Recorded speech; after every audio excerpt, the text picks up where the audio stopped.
This story is about a little girl named Amrita. And Amrita lived in a simple village in a deep woods in the heart of India. And she lived hundreds and hundreds of years ago, before there were televisions or airplanes or can openers or telephones or anything like that. So she and her villagers lived a very simple life in the middle of the woods. And their lives were all mixed up with the life of the forest. The forest gave them food, and it kept them safe when it was raining and storming. And there were animals that lived in the forest that were their helpers and companions. And it protected the soil and kept it healthy for their farming. So their lives and the forest lives were one and the same. And the forest was very special to them, the most special thing that there was. So this little girl, Amrita, one morning she was, she's like hanging out by her favorite tree like this. She'd done all her chores and she's just kind of lazing like that. And she heard this terrible sound, a loud crack that she'd never heard before, and the clanging of metal. And she heard the animals in the woods all around her rushing off in all different directions like they were running away from something. And nothing like this had ever happened before in the peaceful forest. So she was very alarmed, and she rushed over and she peeked out to sort of see what was happening. And she saw these men, big burly men, and they had axes, like knives. And they were marching like this through the forest. And she heard the headman at the front of the line say, "All right, boys, cut down every tree. The Maharaja," that is kind of king, "he wants all of this wood to build an extension for his palace. He's going to build a swimming pool, and he wants every tree in this forest to cut down." Now, as you can imagine, Amrita was horrified to hear this. So she ran as fast as she could back to her mother, and she said, "Mama, Mama, come quickly. These men are coming with axes, and they're going to cut down the trees." And she was just terribly upset, as you can imagine. So her mother and her father and all of the other people from the village came out to meet these men with axes. And they tried to explain to them, "You can't cut down these trees. These trees are our life. They're sacred, and they're the most important thing to us, and without them we have nothing." And the head axeman said, "Well, you know what? The Maharaja wants a pool. We haven't given our orders. It is not my problem that you have no life without these trees." And so they argued back and forth. The men from the villagers would make their angry argument, and the people with the axes would argue right back, and nothing was getting done. So finally, Amrita got tired of all of this arguing, and she went over to her favorite tree, and she wrapped her arms all the way around it. And she said, "I am holding on to this tree, and nothing can make me let go.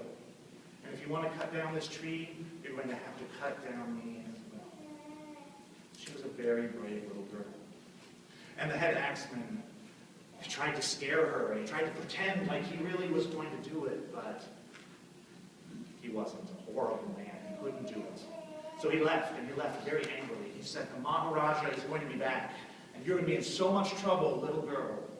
And they left. So Amrita, she stayed holding on to the tree until she finally decided it was safe to let go. And she went back to her home, and as you can imagine, she's very afraid all night. The Maharaja is going to come. He's the king. He's the most powerful man, and he's going to be angry with me. Well, the next day the Maharaja did come.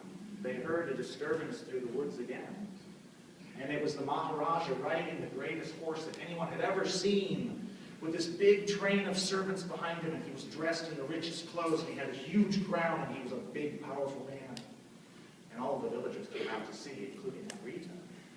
And he got down off his horse, and he swelled up to his most magnificent size, and he said, "Where is this little girl who dares to stand between the Maharaja and what he desires?" And Amrita came out. "It is I, your eminence." And the Maharaja got down on one knee, and he said, "Thank you for teaching me what things are really important. Your bravery has touched my heart today, and your forest will be safe forever." Now, this is a story that's not just a story, it's something that actually happened hundreds and hundreds of years ago, or something like it. And because of that story, In the 1970s, which was just a short time ago, there were women who also lived in India, whose woods were also being cut down. And they heard the story of Amrita, and they did the same thing. These very brave women went around all of their trees, and they held hands, and they formed rings around them, and they told the loggers, if you're going to cut down our trees, you have to cut down us as well.